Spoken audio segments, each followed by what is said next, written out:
할렐루야! 네, 녹화 시작됐네요. 네, 여러분 어떻게 한 주 잘 보내셨습니까? 네, 어느덧 또 마지막 시간이네요.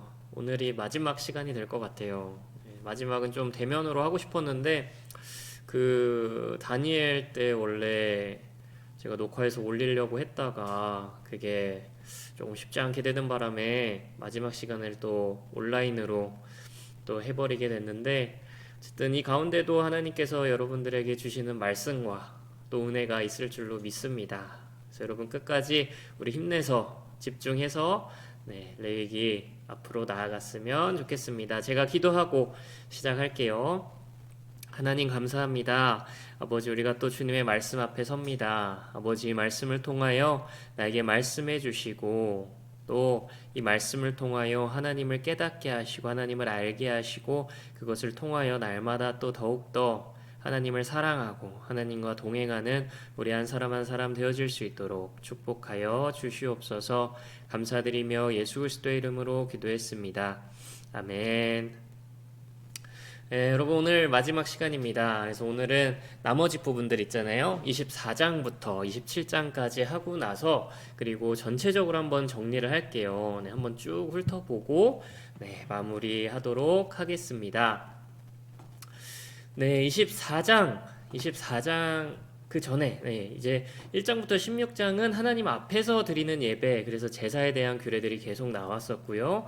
후반부는 17장부터 27장 이제 그 드렸던 예배를 삶 속에서 드리는 예배 그 내용이 나옵니다. 그래서 16장까지 이제 하나님 앞에 예배 드리면서 그 거룩을 입었다면 그 거룩을 삶 속에서도 이어가는 방법, 하나님과 동행하는 방법에 대해서 이야기하는 것이 이제 후반부죠. 그래서 24장도 마찬가지입니다. 사실 24장도 어떻게 보면 되게 뜬금없는 본문일 수 있어요. 왜냐하면 갑자기 막 등잔 때 이야기가 나오거든요. 등잔 때 그리고 뭐 여기 나오죠. 진설할 떡. 예. 뭐 이런 것들이 갑자기 나오는데 우리 23장에서 뭐 했었죠? 23장 기억하시나요? 23장 안식일에 대해서 했습니다. 안식일. 네. 안식일에 대해서 하면서 사실 정확히는 이제 제가 뒷부분에 나눴는데 7대 절기 하고 거기에 이어서 안식일을 죄송해요. 제가 헷갈렸네요. 네, 죄송합니다. 네. 24장이 안식일입니다. 예. 제가 헷갈렸어요. 죄송해요. 23장, 이 전장에 이제 저번 주죠. 7대 절기를 했어요. 7대 절기. 7대 절기를 하고 그 절기에 보통 제가 계속 얘기했던 게 쉴 안식일, 안식일 중에 안식일, 뭐 이런 얘기를 계속 했었죠. 그래서 안식일이 계속 등장하는데 그 안식일에 대한 규례, 안식일 날 해야 될 것들, 그거를 이제 24장에서 이어서 이야기합니다. 그래서 갑자기 막 등잔 때 얘기 나오고 뭐 성소에 대한 떡 얘기 나오고 뭐 이런 게 나오는데 이게 다 안식일 날 할 일들이에요. 그래서 23장 그 절기에 이어서 이제 안식일이 나오는 모습을 볼 수 있고요. 제가 잠깐 헷갈렸어요. 24장이 안식일. 우리 저번 주에 절기 했죠, 절기. 7대 절기 했었죠. 그래서 1절부터 9절까지. 1절부터 9절까지는 성소에 대한 규정이에요. 성소에 대한 규정. 그리고 10절부터 23절까지는 이 하나님을 회방한 죄, 하나님을 회방하는 죄, 하나님의 이름을 모독하는 죄에 대한 이제 처리에 대한 규정이 나옵니다. 그래서 한번 24장 한번 보도록 할게요. 예. 네, 제가 여기 PPT로 써놨네요. 네. 이제 그 안식일이 이제 23장과 연결되는 이유에 대한 것들이에요. 그래서 예배라는 주제로 연결이 되고요. 또 하나님의 임재라는 주제로 연결이 됩니다. 그리고 신성 모독에 관한 이야기인데 이게 뭐냐 하면 레위기 8장에서 9장까지 어떤 이야기 나오는지 기억하실까요? 그 나답과 아비후 사건이 나오는데 이게 뭐냐 하면 그 아론이 대제사장으로서 첫 제사를 드립니다. 그리고 그게 너무 성공적이었어요. 하나님의 막 임재가 가득했어요. 하나님의 불이 있었습니다. 근데 그 다음에 바로 나답과 아비후가 그 하나님의 불이 아닌 다른 불로 제사를 드리다가 이제 심판을 받는, 네, 제사의, 그러니까 예배의 성공과 예배의 실패에 대한 내용이 나옵니다. 그것처럼 여기서도 이제 안식일의 성공과 안식일의 실패에 대한 이야기가 나오는 거예요. 약간 그 오버랩처럼. 네. 그래서 한번 쭉 보도록 할게요. 네.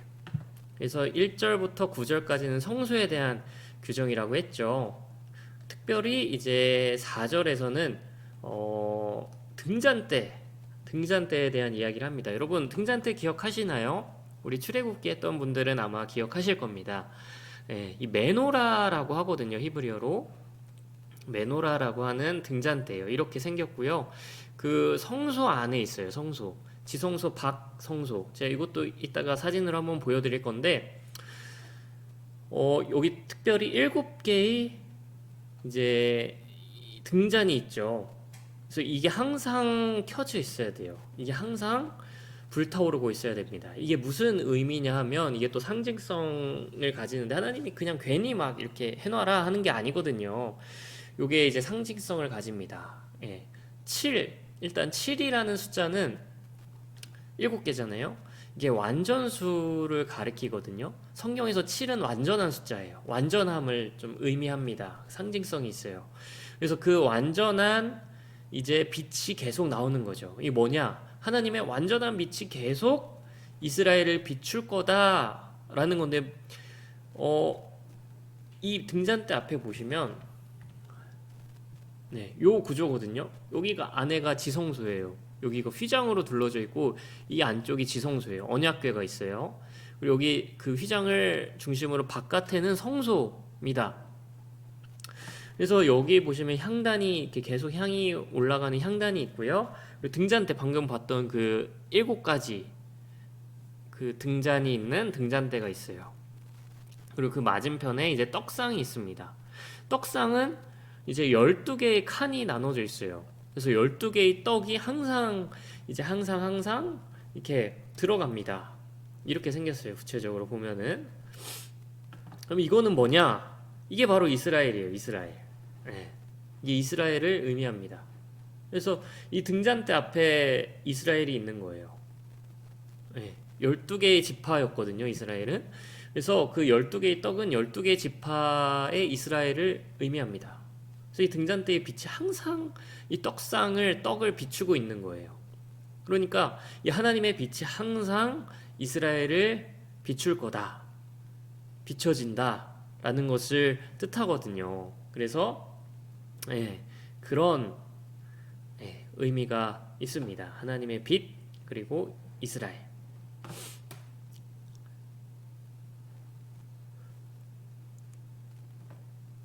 그래서 여기서 이제 제사장의 역할이 나오죠.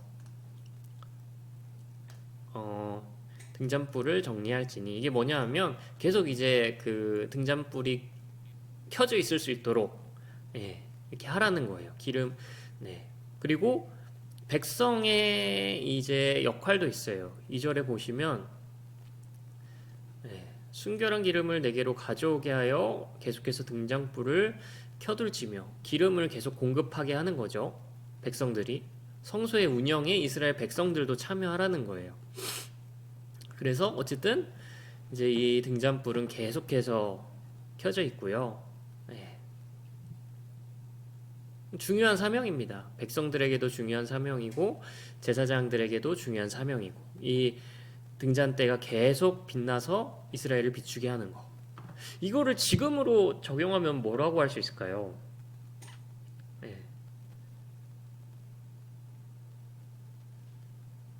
우리가 하나님의 빛을 이 만방에 비춰질 수 있도록 하는 거가 되겠죠. 특별히 기름을 제공함으로써. 기름이 뭐죠? 거룩이었죠. 거룩. 우리의 거룩한 모습을 통해서 하나님의 빛이 이방 가운데 모든 땅 가운데 비춰지게 하는 거. 네, 그것으로 또 적용을 해볼 수가 있겠죠. 네. 네. 그래서 요거 기억하시면 되고요. 요거는 보이실지 모르겠어요. 이것도 메노라거든요. 등잔 때. 근데 이게 밑에 사람들이 메고 가고 있어요. 이게 뭐냐면 로마 병사입니다. 네. 그래서 예루살렘이 망할 때 이 메노라를 끌고 가는 그 장면이에요. 원래 언약궤, 언약궤를 메고 가야 되는데 언약궤를 이스라엘이 잃어버렸거든요. 어디로 갔는지 아무도 몰라요. 사라졌어요. 그래서 그 대신 이제 그 성소의 대표적인 기물인 이 등잔대 메노라를 끌고 가는 장면입니다. 로마가 가져가요. 그리고 5절부터는 이제 떡에 대해서 나오죠. 떡. 예. 네. 요 앞에 두 줄로 6개씩. 그러니까 12개. 그죠? 그래서 떡 12개는 제가 말씀드렸던 것처럼 12지파에 대한 상징입니다. 네, 12지파에 대한 상징. 특별히 이 떡을 진설병이라고 하거든요. 진설병, 진설이 되어 있는 떡 해서 진설병입니다. 근데 요거는 하나님께서 지성물로 구분을 하세요. 이 지성물이 뭐냐면 제사장들만 먹을 수 있는 거. 진짜 거룩한 음식. 네. 그래서 요거는 제사장들만 먹는데 특별히 이 떡에 대해서 그리고 이 빛에 대해서 이 예수님께서 또 말씀을 하시거든요. 그러니까 이게 예수님께서 성취하시는 내용으로 또 등장을 해요. 우리 한번 말씀 한번 찾아볼까요? 우리 요한복음 8장 12절 말씀입니다.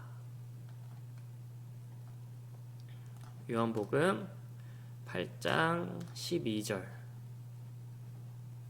우리 같이 한번 읽어볼까요? 시작. 예수께서 또 말씀하여 이르시되 나는 세상의 빛이니 나를 따르는 자는 어둠에 다니지 아니하고 생명의 빛을 얻으리라. 아멘. 네, 빛이 되어주시죠. 제가 사실 아까 이야기를 안 했는데 여기가 굉장히 어두워요. 성소가 굉장히 어둡습니다. 왜냐하면 여기 덮개를 까는데 막 2중, 3중, 4중의 덮개를 깔거든요. 그렇기 때문에 여기는 완전 암막이에요. 암실이에요. 아예 깜깜해요. 빛이 아예 없습니다. 그래서 이 등잔대의 빛만을 의지해야 되는데 그러한 빛이 예수님이시다라는 것을 이야기하거든요. 그리고 또 말씀 한번 찾아볼게요. 요한복음 6장 35절 말씀입니다. 요한복음 6장 35절 말씀. 예, 우리 찾으셨으면 함께 한번 읽어보겠습니다. 시작. 예수께서 이르시되 나는 생명의 떡이니 내게 오는 자는 결코 줄이지 아니할 터이요 나를 믿는 자는 영원히 목마르지 아니하리라. 아멘.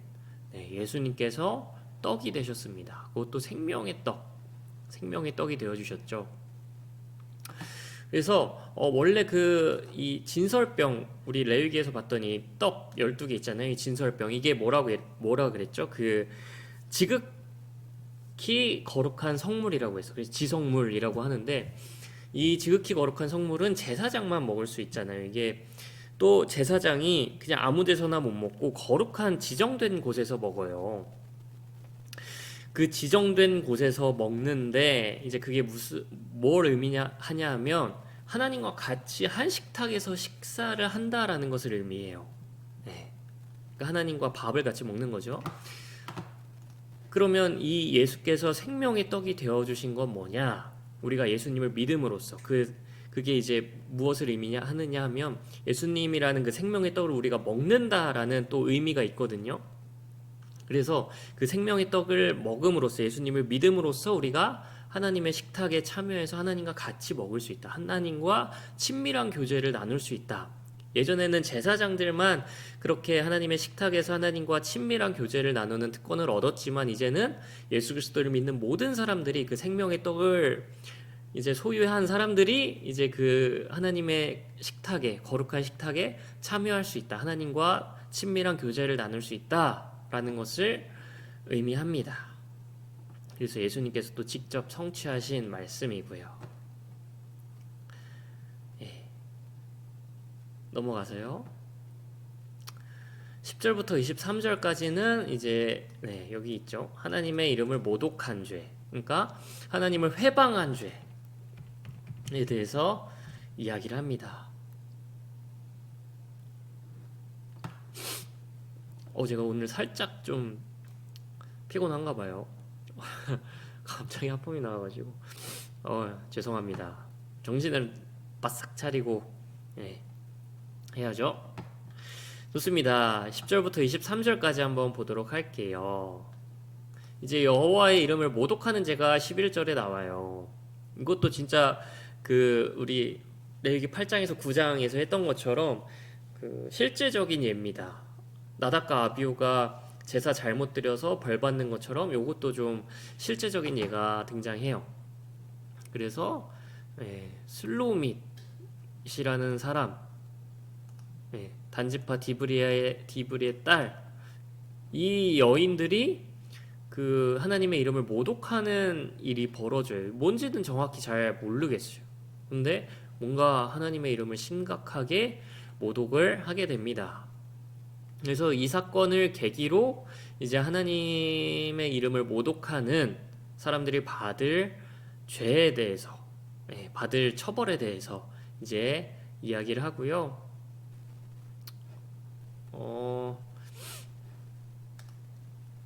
특별히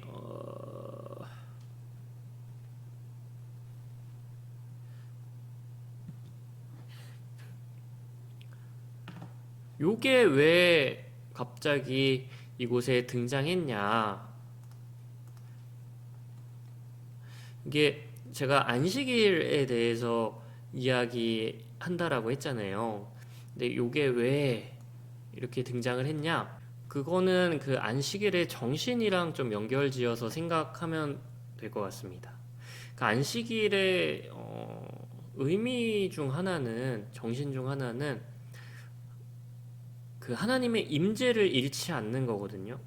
그러니까 이 불을 계속 켜두는 것처럼, 그리고 빛이 계속 이 떡에 계속 비춰지는 것처럼, 빛을 계속 쐬야 되는 것처럼 안식일의 의미 중 하나는 그 하나님의 임재를 계속하게 하는 겁니다. 그러니까 사실 안식일이 없으면 뭐 예를 들어서 진짜 한 달에 뭐 한 번 아니면은 그냥 내킬 때 그냥 내 마음에 올 때 예배를 드리는 문화였다 하면은 그 하나님의 임재를 유지할 수 있었을까요? 예배 드리기 싫을 때는 안 드려도 돼. 그러면 사실 하나님의 임재를 유지한다라기보다는 정말 내가 원할 때만 하나님의 임재가 있고, 내가 막 바쁘거나 힘들거나 지쳐 있거나 하면 하나님의 임재를 잃어버리잖아요. 근데 그런 게 아니라 이 하나님의 임재를 유지할 수 있게 하는 그 어떤 원칙이라고 해야 되나요? 정신이라고 해야 되나요? 그게 또 안식일에 담겨 있는 그 의미예요. 그래서 그런 면에서 볼 때 그 이스라엘에 주어진 하나님의 이름을 모독하는 거, 요거는 그 임재를 하나님의 그 임재, 하나님의 그런 어떤 이름을 좀 끊어지게 하는, 그러니까 지속되지 못하게 하는 그런 어떤 예시로서 좀 등장하는 거거든요. 그래서 사실은 안식일에 직접적으로 막 언급되거나 뭔가 안식일에 직접적인 뭔가 연결점이 있는 건 아니에요. 하지만 그런 안식일의 정신적인 차원에서, 안식일의 의미적인 차원에서 좀 이어질 수 있다라고 볼 수 있거든요. 안식일이 하나님의 이름을 둔 날이고 또 이스라엘도 하나님의 이름을 둔 지파잖아요. 그래서 이 하나님의 이름을 모독한다라는 거는 곧 그 아, 제가 말로 설명을 왜 이렇게 못하겠지? 아, 제가 미치겠네. 하여튼 무슨 의미인지는 아시죠? 예. 어쨌든 그런 공통 분모가 있습니다. 하나님의 이름을 모독하는 것과 그 안식일의 정신 사이에는요. 그래서 곧 이제 이 하나님의 이름을 모독하는 것도 이 하나님의 어떤 그런 임재의 연속성을 깨는 행위가 되겠죠. 큰 죄악이니까요. 그래서 이제 안식일 그 규례에 붙어서 이제 나오게 되는데 어쨌든 예, 돌로 쳐야 됩니다. 예, 이제 굉장히 큰 죄이기 때문에 이 야훼 이름을 모독하는 것은 예, 돌로 치는 죄로 처벌이 이루어집니다. 그리고 여기 쭉 보시면은 이제 어, 네, 조금 더 확장해서도 등장해요. 이 법에 대한 것들이 특별히 이제 20절에 보시면 이거 굉장히 익숙한 법입니다. 한번 같이 읽어볼까요? 시작. 상처에는 상처로 눈에는 눈으로 이에는 이로 갚을지라 남에게 상해를 입힌 그대로 그에게 할 것이며 아멘. 예, 동해보복법이라고도 하는데 내가 만약에 한 대 맞았어. 그럼 나도 똑같이 한 대 때려야 되는 거예요. 만약에 내가 팔이 한쪽이 부러졌어요. 그러면 상대도 그렇게 부러뜨려야 되는 거예요. 내가 누구 때문에 막 쌍코피가 났어요. 그러면 상대방도 나 때문에 쌍코피가 나야 돼. 약간 요런 거거든요. 요런 법을 왜 주셨을까요? 예. 이 법의 목적은 복수의 악순환을 방지하는 겁니다. 그러니까 쉽게 말해서 당한 거 이상으로 갚는 것을 금지하는 거예요. 사실 인간은 당한 거 이상으로 갚아주려고 하거든요. 당한 거 이상으로 복수하려고 합니다. 근데 그것을 막아주는 거다라고 볼 수 있고요. 네, 그렇습니다. 요거는 이제 이 하나님의 이름을 모독하는 거에 대한 확장판으로 이제 또 등장하는 법이고요. 넘어가세요. 네, 25장입니다. 25장 한번 같이 안 읽어도 아주 뭔 소리를 하는 거죠, 자꾸. 하여튼 이 25장은요 이렇게 이루어집니다. 이제 1절은 그냥 도입이라서 그냥 빼긴 했는데 제가 지금까지는 계속 다 넣었는데 이것도 빼놨네요. 그냥 1절부터라고 보시면 돼요. 1절부터 7절까지 안식년 규례에 대해서, 그리고 8절부터 22절까지는 희년, 희년의 안식에 대해서, 그리고 23절부터 38절까지는 기업 무르기에 대해서, 또 39절부터 55절까지는 희년과 종무르기에 대해서 이야기를 하고 있습니다.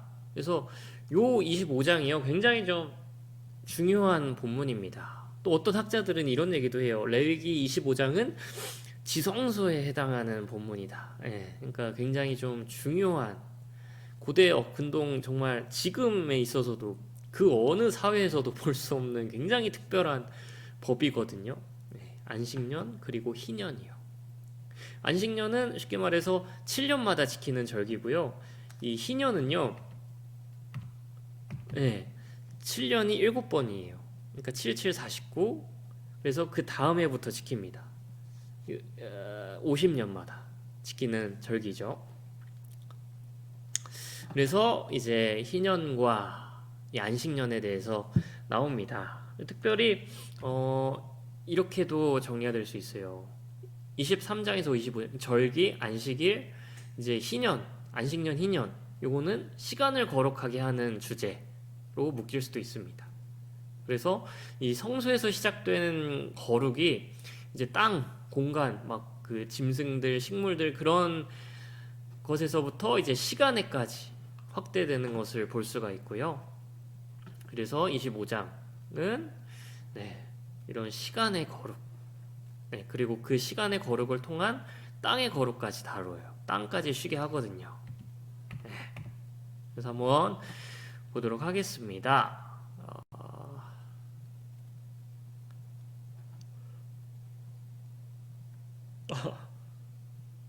죄송해요. 오늘 많이 졸린가 보네. 계속 진짜 죄송해요. 이것도 사실 여건이 되면은 편집하면 좋은데 아마 편집을 못할 것 같아서 하품하는 장면이 그대로 나갈 것 같긴 하거든요. 예, 죄송합니다리. 예. 그래서 이제 이 땅에 대한 것들이 나오는데 이 땅 어디죠? 가나안 땅이죠, 가나안 땅. 예, 가나안 땅에서 살면서 하나님께서 약속하신 가나안 땅을 어떻게 살아야 되는지 그런 것들에 대해서 이야기를 하고요. 예, 지금으로 치면 네, 내가 있는 곳이죠. 네, 네, 그렇습니다. 이게 참 중요한 장이에요. 중요한 장이고 참 의미도 많고요. 한번 보도록 할게요. 네, 1절은 제가 도입이라고 했었고 2절 보면은 안식년에 대한 그 명령이 나옵니다. 근데 보시면 그 땅으로 야훼 앞에 안식하게 하라라고 말씀을 하세요. 그 땅으로 야훼 앞에 안식하게 하라. 근데 이게 원문 히브리어를 보면은 어떻게 되냐면 그 땅이 야훼께 안식할 것이니라라고 돼 있어요. 그러니까 주어가 땅입니다. 땅이 쉴 거야라고 하시는 거예요.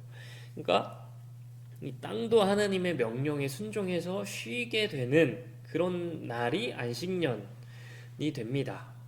그래서 인간이 7일째의 안식일을 지키는 것처럼 마찬가지로 땅도 7년째의 안식년을 지켜야 합니다. 네. 네, 네, 그렇고요. 그래서 레위기에서 제가 말씀드렸던 것처럼 인간 세계와 자연 세계가 긴밀하게 연결되어 있습니다. 인간도 자연계의 한 부분이기 때문에 네. 그래서 이제 땅에 영향을 주고받죠. 인간이 부정해지면 땅도 부정해지고 네. 그리고 짐승의 부정이 또 인간의 부정이 되기도 하고요.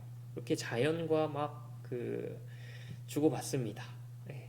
자연과 분리될 수가 없죠. 사실 자연도 우리가 소중히 진짜 생각해줘야 됩니다. 우리가 지키고 가꿀 책임이 있어요. 네. 그래서 이제 5절 보시면 내가 거둔 후에 자라난 것을 거두지 말고 가꾸지 아니한 포도나무가 맺은 열매를 거두지 말라. 이는 땅의 안식년 이민이라. 그러니까 냅두라는 거죠. 네. 추수하는 것도 금지하는 거고, 네. 파종하는 것도 금지. 그냥 냅둬라. 네. 사실 여러분 이 땅의 주인은 누굴까요? 하나님이죠, 하나님. 사실 하나님께서 그 땅으로 약속의 땅을 이스라엘에게 주셨다고는 하지만 실질적으로 그 땅의 주인은 하나님이시고 이스라엘은 세입자일 뿐입니다. 그렇기 때문에 세입자로서 그 주인의 명령에 순종을 해야겠죠. 네. 그래서 쉬게 해야 됩니다. 왜 이렇게 쉬게 할까요? 예. 왜 굳이 이렇게 하나님이 굳이 안식년이란 제도를 주셨을까요? 안 쉬게 해도 되잖아요. 땅이 그냥 예, 안 쉬게 해도 되잖아요. 근데 이거가 진짜 큰 이스라엘에게 주는 레슨이었어요. 뭐냐면 여러분 지금도 그렇죠. 만약 여러분들 결혼하고 가정을 꾸리고 애를 낳았습니다.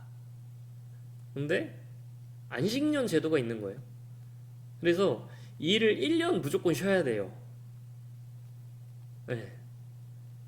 1년 동안 아무것도 하면 안 돼. 일을 하면 안 돼. 그러면 여러분 어떻게 써요? 불안하지 않겠어요? 근심 걱정 아주 태반으로 쌓일 겁니다. 어떻게 먹고 살지? 가정이 있는데, 자녀가 있는데, 부양해야 될 부모가 있는데, 이거 어떻게 해야 되지? 걱정이 될 겁니다. 이스라엘 백성도 마찬가지예요. 그 사람들은 더 심했을 겁니다. 네. 왜냐하면 그때만 해도 저장이란 개념이 사실 많이 없었기 때문에 식량을 계속 공급을 해야 돼요. 그러니까 이게 무슨 말이냐면 계속 농사를 져야 된다라는 거죠. 네. 지금처럼 막 어디서 막 사오고 쿠팡 시키고 그런 게 없다라는 거기 때문에 그 밭을 계속 돌려야 됩니다. 그래야 먹을 게 생겨요. 하지만 하나님께서 쉬래요. 그래서 이날 쉴 수 있는 건 진짜 믿음이 있는 사람들, 하나님만 신뢰하는 사람들이 쉴 수 있었겠죠. 반대로 말하면 뭐냐? 네. 이 안식년을 통해서 하나님을 신뢰하는 법을 배우게 된다라는 겁니다. 하나님의 주권을 인정하게 되고요. 하나님께서 진짜 하나님 되시는 해가 바로 이 안식년입니다. 그래서 하나님께서 먹이시고 하나님께서 입히시고 하나님께서 책임져 주심을 피부로 깨닫는 날, 피부로 깨닫는 해가 바로 이 안식년이었어요. 그래서 이제 진짜 언약 백성으로서 하나님만 신뢰하는 법을 배우는 날이 바로 이 안식년이었습니다. 플러스 알파로 궁극적으로 이렇게 땅을 쉬게 하면은 사실 토지의 생산성도 높아집니다. 땅의 산성화가 되면은 이제 작물들이 잘 못 자라잖아요. 그래서 땅의 산성화를 막고 장기적으로 더 많은 수확을 얻게 되겠죠. 짐승들도 더 살 수 있고요. 특별히 또 이제 남종과 여종 그리고 품꾼 거류하는 사람들까지 하나님이 책임져 주십니다. 안식년의 소출, 그러니까 이거 그냥 자동적으로 나오는 열매들 있잖아요. 자동적으로 맺혀지는 소출들. 그런 소출은 이제 다 나눠주라는 겁니다. 너네만 가지고 너네만 먹지 말고 남종과 여종 그리고 품꾼과 거류하는 자들, 가축과 땅에 있는 들짐승들, 그러니까 다 같이 그냥 나눠 먹거라라는 거예요. 너 거에 그걸 주장하지 말고 땅의 주인은 하나님이니 그날만큼은 이제 다 나눠 먹어라. 하나님께서 원래 의도하셨던 원형인 거죠. 땅에 대한 의미. 그래서 그날만큼은 다 더불어 사는 공동체임을 잊지 않고 자각해서 다 같이 살아가는 날, 살아내는 날이 되는 겁니다. 그래서 안식년의 어떤 사회학적 규례가 되기도 하고요. 그리고 8절부터는 희년에 대해서 나옵니다. 희년. 희년은 큰 안식년이다 라고 볼 수가 있습니다. 큰 안식년. 그래서 7 곱하기 7, 이 안식년이 7번 되면은 이제 그 다음 해가 희년이 되는 거예요.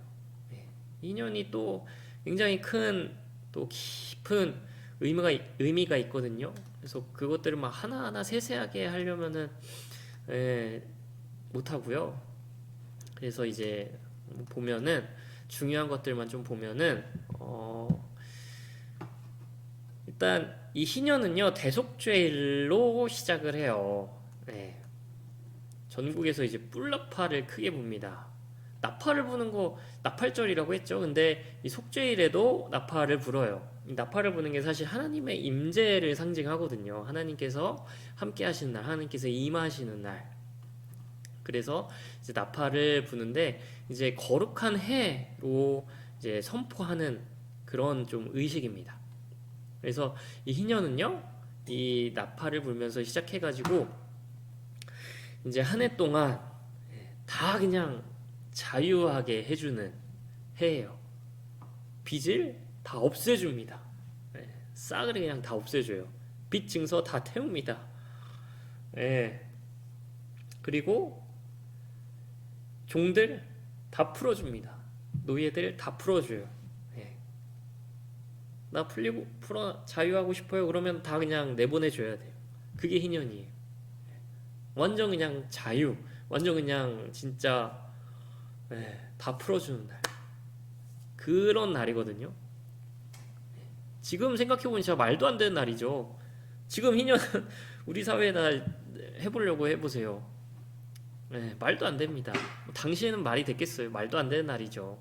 어떻게 빚을 다 탕감해줘요. 하지만 그런 날이었어요. 그래서 이제 감옥에서 풀려나듯이 모든 사람들이 자유를 누리는 날이었죠. 희년입니다.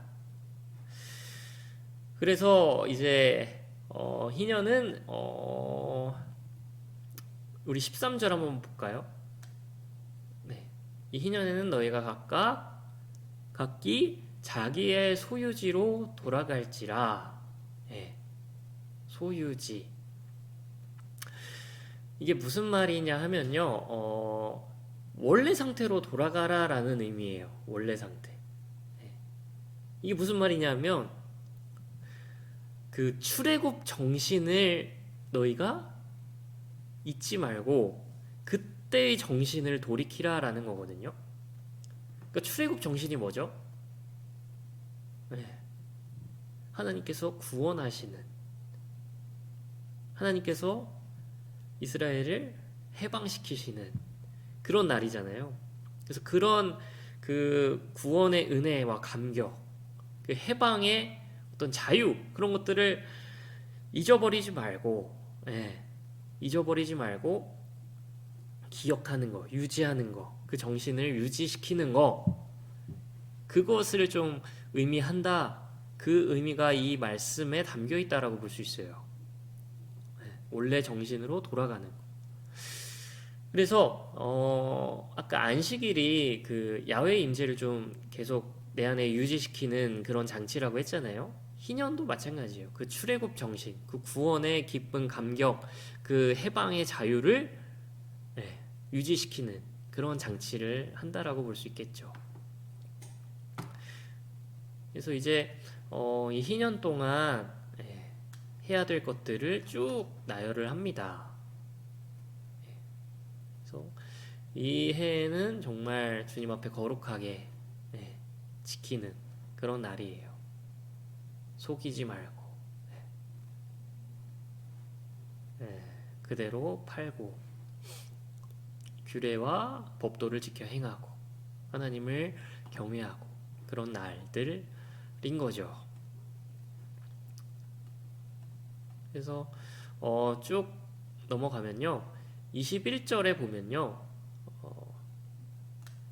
내가 명령하여 여섯째 해에 내 복을 너희에게 주어 그 소출이 3년 동안 쓰기에 족하게 하리라. 너희가 여덟째는 파종하려니와 묵은 소출을 먹을 것이며 아홉째에 그 땅의 소출이 들어오기까지 너희는 묵은 것을 먹으리라. 하나님께서 채워주시겠다는 거예요. 그러니까 믿고 그냥 쉬라는 거죠.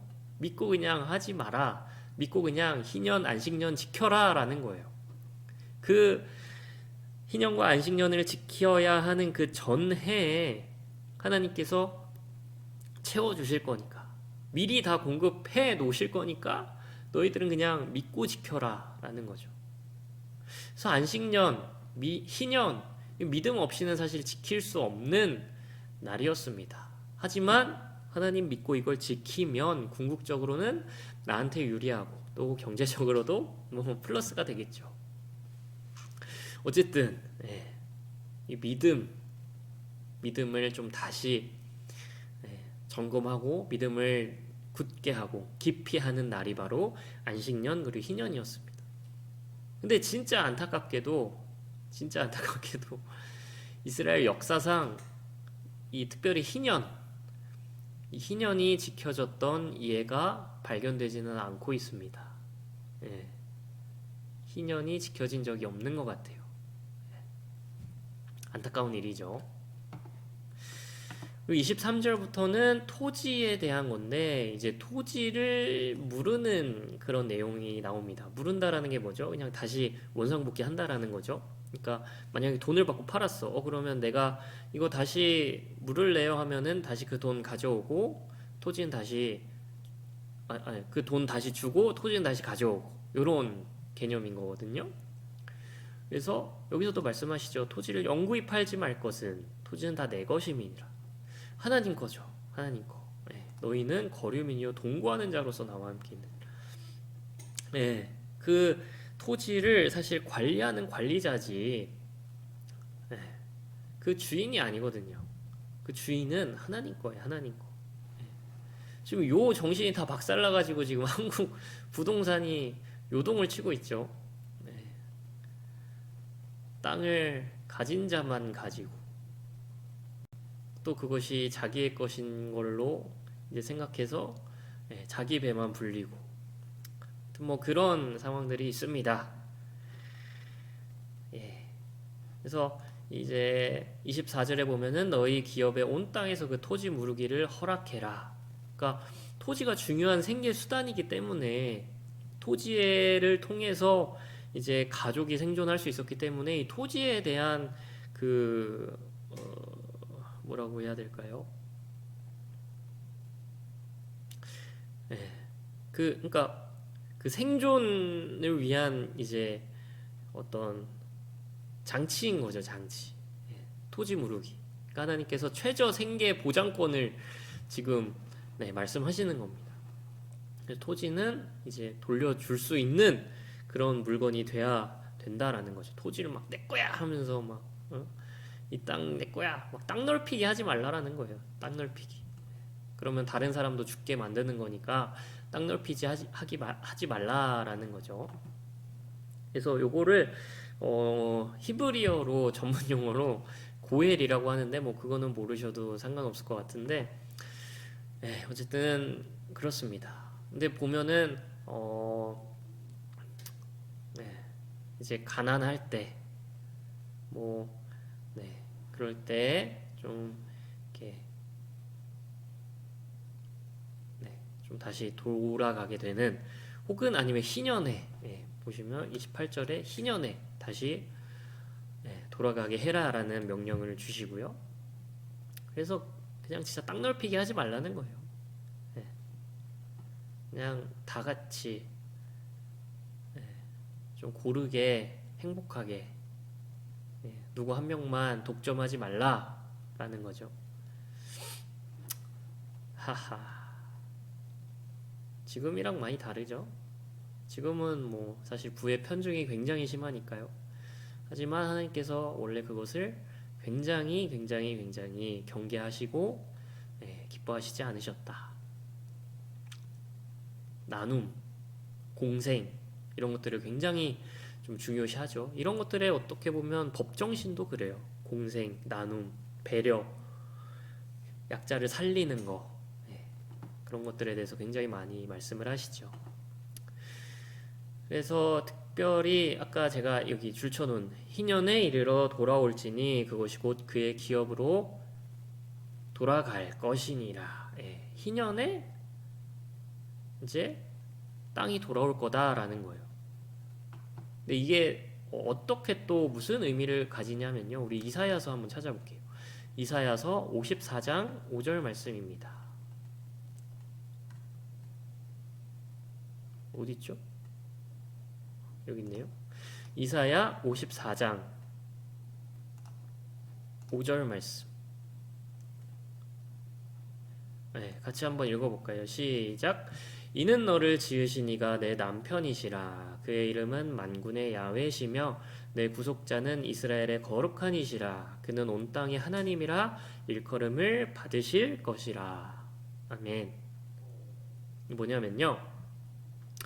여기서 구속자라고 하잖아요. 요거 히브리어가 고엘이에요. 고엘. 아까 고엘 뭐라 그랬죠? 땅 무르는 그거라 했죠. 법칙. 근데 정확하게 보면은 사람이에요. 고엘. 그러니까 땅을 돌려주는 걸 도와주는 사람. 예를 들어서 친척 아니면 친족, 형제, 아니면 돈이 있는 누군가, 그런 사람이거든요. 근데 하나님께서 직접 고엘이 되어 주시겠다라는 거예요. 이게 여기에 담겨 있습니다. 그러니까 희년에는 하나님께서 직접 고엘이 되어 주셔서 모든 사람에게 이제 토지를 돌려주겠다, 토지를 물러주겠다라는 거예요. 그래서 가난한 자, 힘없는 자, 토지를 잃어버린 자, 지금 당장 돈이 없어서 토지를 팔아버려서 이제 더 이상 토지를 소유할 힘이 없게 된 자, 그런 모든 약한 자들, 뭔가 실패한 자들, 넘어진 자들, 무릎 꿇은 자들, 그런 자들의 고엘, 그들을 책임져주는, 그들에게 다시 땅을 돌려주는 사람이 이제 하나님께서 되어주시겠다라는 거죠. 얼마나 놀라운 겁니까? 정말 감사하고 또 은혜가 넘치는, 자비가 넘치는 하나님이시죠. 그 하나님께서 직접 고엘이 되어주시겠다. 네 고엘은 이스라엘의 거룩한 이시다 라는 거죠. 은혜롭죠? 전 너무 은혜로운데. 하하. 네, 그렇습니다. 그리고 이제 집 무르는 건데, 집 무르는 거는 집은 좀 예외적이에요. 그래서 집은 1년 안에 1년 안에 물을 수 있도록 하고 있습니다. 네.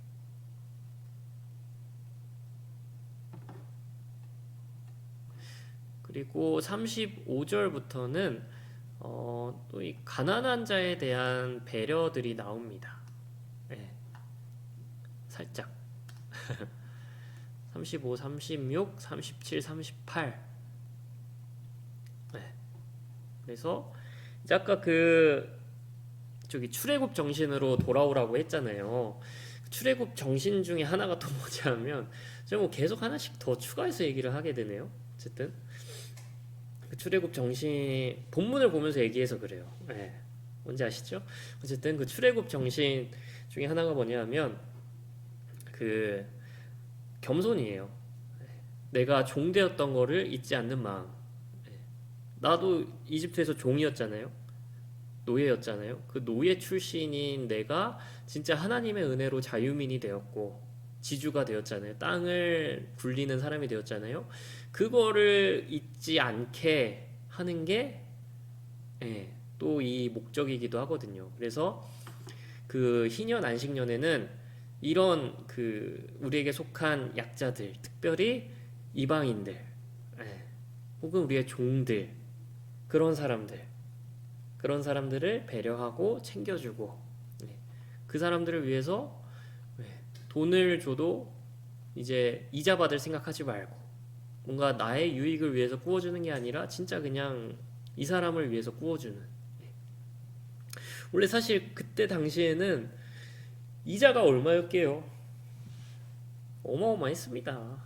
지금은 행복한 거예요. 그때 당시에 이자는 50%입니다.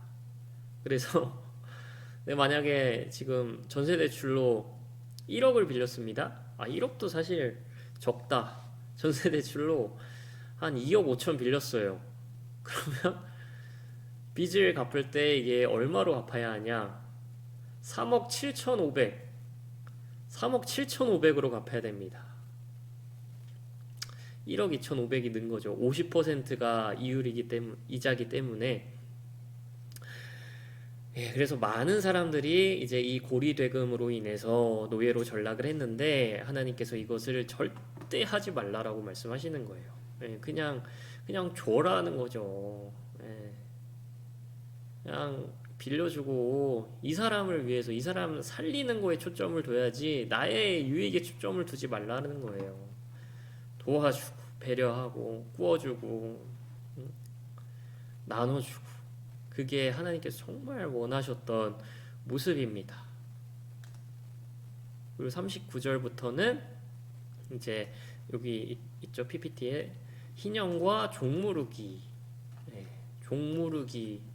종무르기에 대해서 이야기를 합니다. 그래서 이제 제가 이스라엘의 노예 제도가 있는 이유가 뭐라고 말씀드렸었죠? 하나님께서 노예 제도에 대해서 노예 제도 하지 마라고 하지 않으신 이유 뭐라고 했죠? 맞습니다. 이제 배려라고 했죠. 이제 먹고 살기 힘들어진 사람이 생존할 수 있는 방법이 노예 제도입니다. 빚을 갚을 수 없는 자가 일을 함으로써 직접 자신의 빚을 갚는 제도가 노예 제도였어요. 그래서 그 노예 제도에 대해서 또 이야기를 하시는데, 근데 엄청 배려 많이 해주세요. 노예도 사람이다. 노예를 물건처럼 대하지 말라. 거기 당시에 사람들은 그 가난한 사람들은 그냥 다 노예가 그냥 종이었거든요. 그냥 종도 아니죠. 물건. 예, 사람 취급도 안 했어요. 물건이었습니다. 네. 그래서 네. 여러분 원피스 보시나요? 제가 예전에 좀 봤었는데 그 철룡인 아시죠? 철룡인이라고 생각하시면 돼요. 철룡인이 막 그 사람들 막 이렇게 뭐라 그러지? 그 밟고 다니잖아요. 네, 하여튼 그런 모습입니다리. 네, 근데 하지만 하나님께서는 절대 그렇게 하지 마라. 왜냐하면 걔네들도 내 사람이다. 42절 한번 같이 읽어볼까요? 시작. 그들은 내가 애굽 땅에서 인도하여 낸 내 종들이니 종으로 팔지 말 것이라. 야, 얘네들 내 거야. 네가 뭔데 함부로 종으로 팔고 막 종으로 대해? 그러지 마. 내 거야. 라고 하시는 거예요. 그 종들에 대해서도 하나님의 소유를 주장하시는 겁니다. 내 사람이야. 내 거야. 그래서 이스라엘은 노예나 종에 대해서 함부로 대해서는 안 됐죠. 그 정말 성경이 진짜 말도 안 된다니까요. 성경이 진짜 진리인 게 이 지금 이미 몇천 년 전에 지금에서야 우리가 인정하는 인권들에 대해서 이야기를 이미 다 하셨어요. 이미 성경에서 다 하신 거예요. 네. 그러니까 너무 대단하죠. 진짜 이거를 전문 용어로 초격차라고 하는데 진짜 초격차입니다. 네. 그렇습니다. 어쨌든 이렇게 좀 우리가 볼 수가 있고요. 뒤에는 뭐 한번 읽어보시면 될 것 같아요. 읽어보시면 될 것 같고 그래서 정리를 해보자면 네. 희년의 핵심 사상이 이렇게 세 가지가 될 수 있어요. 안식, 자유, 그리고 평등. 네. 그래서 일단 뭐 쉬어야겠죠. 우리도 쉬고 땅도 쉬고 종들도 쉬고 쉬는 날. 그냥 쉬겠어요? 사실 믿음으로 쉬는 날이죠. 네, 믿음으로 쉰다라는 건 뭐죠? 쉬면서도 마음 편히 쉴 수는 없을 거예요. 불안하겠죠. 그래서 기도를 해야겠죠. 그래서 그 쉬면서 기도하는 하나님께 온전히 집중하고 하나님과 동행하는 해가 되었겠죠.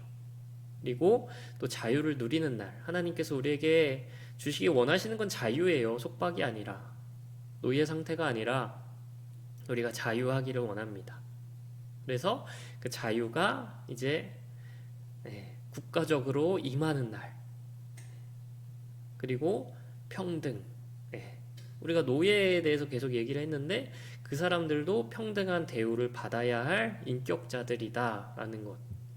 그게 이제 희년을 통해서 계속 언급이 되고 있습니다.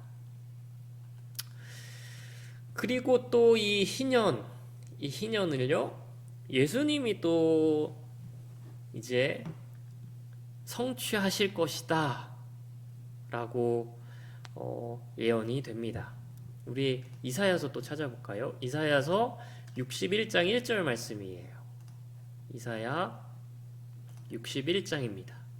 이사야 61장 1절 말씀 우리 함께 한 목소리를 한번 읽어볼게요. 시작. 주 야훼의 영이 내게 내리셨으니 이는 야훼께서 내게 기름을 부으사 가난한 자에게 아름다운 소식을 전하게 하려 하심이라. 나를 보내사 마음이 상한 자를 고치며 포로된 자에게 자유를 갇힌 자에게 노임을 선포하며. 그리고 계속 읽어볼까요?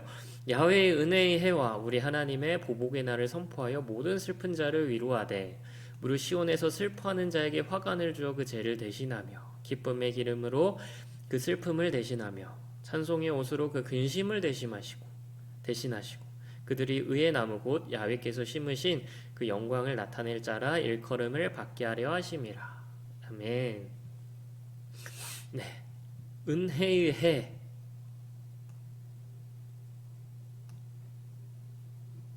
은혜의 해. 그리고 포로된 자에게 자유, 갇힌 자에게 노임.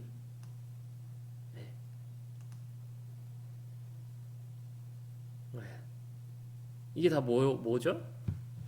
희년의 모습이거든요, 사실. 희년.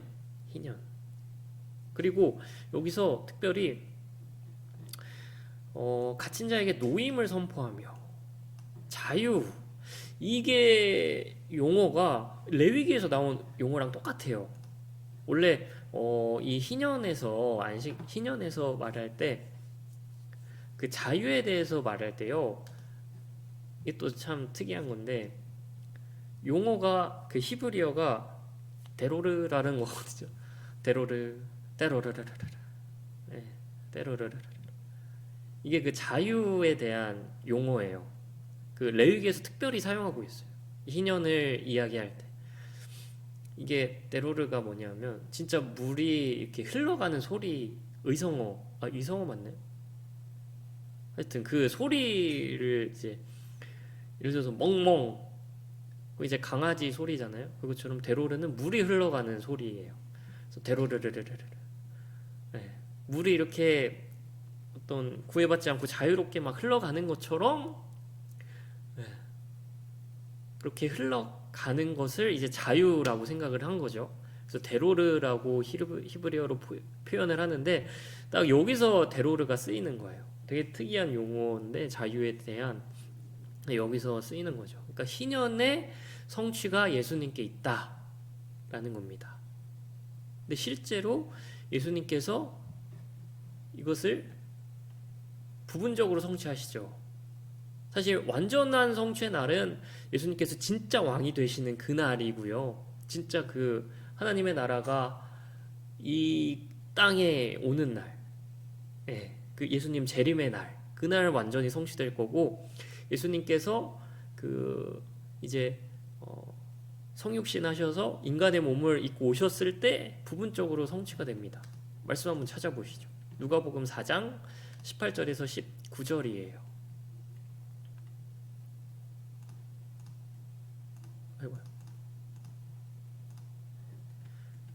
한번 같이 한번 읽어볼까요? 시작. 주의 성령이 내게 임하셨으니 이는 가난한 자에게 복음을 전하게 하시려고 내게 기름을 부으시고 나를 보내사 포로된 자에게 자유를, 눈먼 자에게 다시 보게 함을 전파하며 눌린 자를 자유롭게 하고 주의 은혜의 해를 전파하게 하려 하심이라 하였더라. 아멘. 이게 그 아까 이사야서 말씀 인용해서 이제 말씀하시죠. 너희 귀에 오늘 응했다. 이제 예수님께서 이것의 성취를 하시는 분이다 라고 말씀을 하시는 거죠. 그래서 돌아다니면서 진짜 이제 원래 레위기에서 자유를 얘기할 때 그런 어떤 경제적인 그런 것들에 초점이 많이 맞춰져 있었는데 육체적인 것들에, 근데 예수님께서는 이제 그런 것뿐만 아니라 어떤 질병, 그리고 영적인 것들 그런 것까지도 포함해서 자유를 만끽하게 하신 분이죠. 그래서 예수님께서 이를 성취하시는 분이시고요. 또 나중에 예수님께서 재림하실 때 그때 온전히 완전하게 성취될 것입니다. 이 희년이 너무 기쁜 날이 되겠죠. 좋습니다.